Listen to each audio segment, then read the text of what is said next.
not die. David, you must donate your kidney.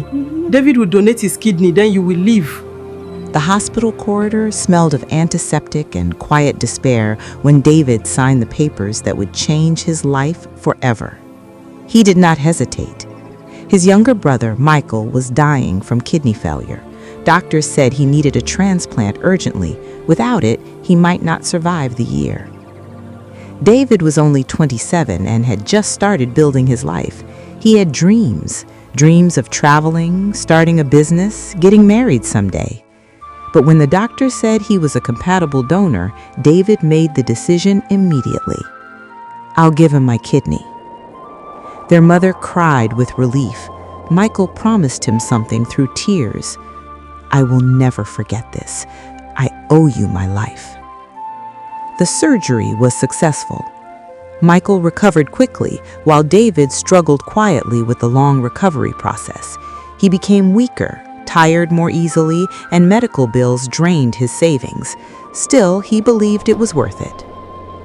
3 months after the surgery, David returned to the construction site where he had worked for 4 years. His supervisor, a broad-shouldered man named Eze, looked him over once and shook his head slowly. You can't lift like before. I can't keep paying you the same rate, David. David stood there under the hot afternoon sun and said nothing. He needed the job. He accepted the cut. But even reduced work proved too much. By noon each day, a deep, grinding fatigue settled into his bones, the kind that sleep never fully cured. He would sit in the shade while younger men carried loads he once moved effortlessly, and he would stare at his hands as though they had betrayed him. Within 2 months, he was let go entirely. He tried selling goods at the market after that, small items, phone accessories, provisions, but standing for hours on end left him dizzy, and the heat turned his body against him. Customers grew impatient with a trader who had to sit down every 30 minutes. His wares sat unsold more days than not. His landlord began leaving notes under the door. His savings, already gutted by hospital bills, ran dry by the 5th month. He started skipping meals, not dramatically, not all at once, but quietly. First lunch, then sometimes dinner. He told himself he wasn't hungry, and after a while, he almost believed it. At night, he would lie on his mattress in the dark and do mental arithmetic that never added up. What hurt more than the poverty was the silence from the people he loved. His girlfriend, Adaeze, had been patient through the surgery. She had held his hand, brought him food in the hospital, told him he was the most selfless man she had ever known. But as the months stretched and his income collapsed, something shifted in her eyes. Conversations became shorter, visits became rarer.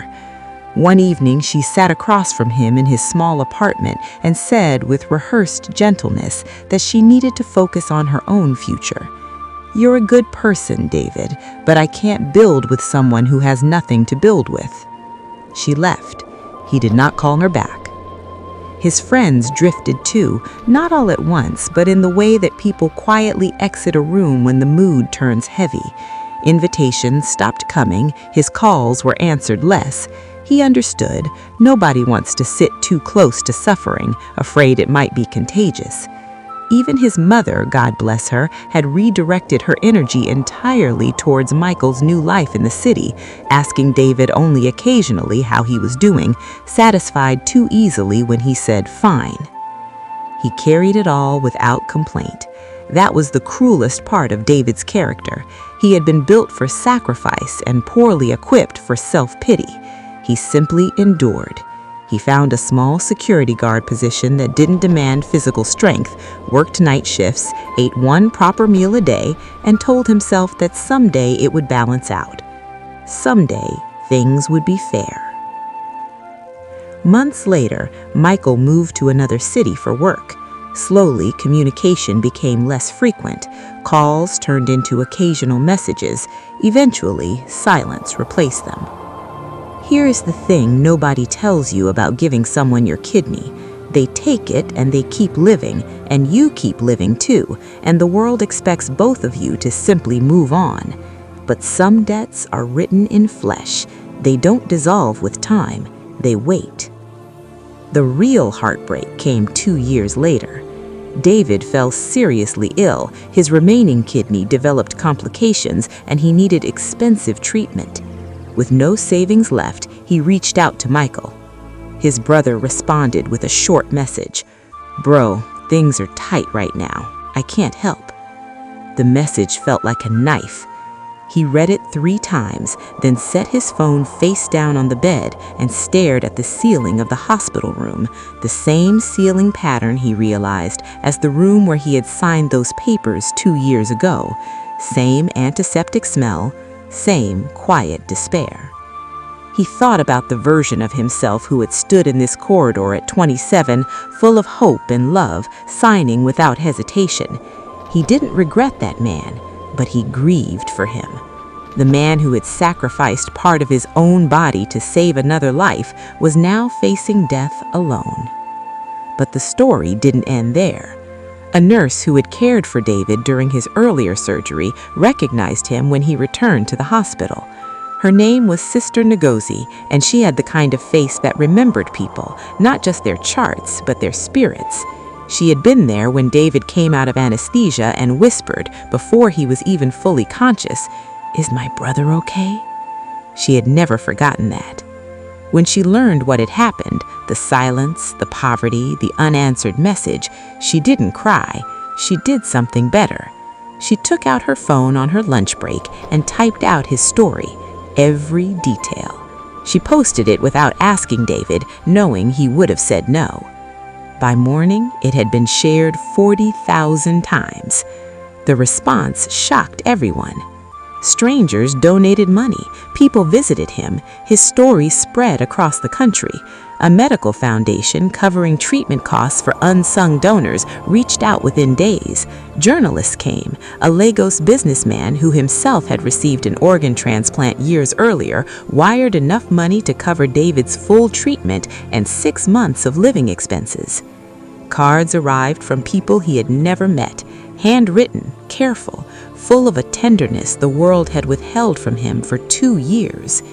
David eventually received the treatment he needed. He was sitting up in bed the day Sister Ngozi brought him a printed stack of the comments people had left online. He read quietly for a long time. A man in Abuja wrote, "I don't know you, but I'm proud of you." A woman in London wrote, "You are the kind of person that makes humanity worth something." A young boy, apparently no older than 10 based on the handwriting, had sent a drawing of a man with a glowing chest and a cape. He laughed, the first real laugh in a long time. It cracked his face open like light through a shutter. "Why are you crying?" Sister Ngozi asked gently. "I didn't think anyone was watching," he said. Michael eventually called weeks later. The conversation was short and awkward, the way conversations are when both people know that words have already failed. He said he was sorry. He said life had gotten complicated. He said he thought about David often. David listened. He did not rage. He did not weep. He simply said, "I hope you're well, Michael." And he meant it, because David had been made of a material that even betrayal could not fully corrode. The question still burns in the minds of those who heard the story. How could someone forget the person who gave them a second chance at life? Perhaps the honest answer is this. Some people survive their darkest moments, and instead of being humbled by the love that saved them, they are quietly ashamed of it. They run from the living proof of their own helplessness. They choose distance over gratitude because gratitude requires you to look someone in the eye and say, "I could not have lived without you." And not everyone is brave enough for that. But David, the man who gave without conditions and suffered without bitterness, he recovered. He went on to become a quiet advocate for organ donors, speaking in hospitals, sitting beside people on the edge of the same decision he had once made. He never told them it would be easy. He told them the truth. It will cost you, maybe more than you know, but somewhere in a room that smells of antiseptic, someone will live because of you.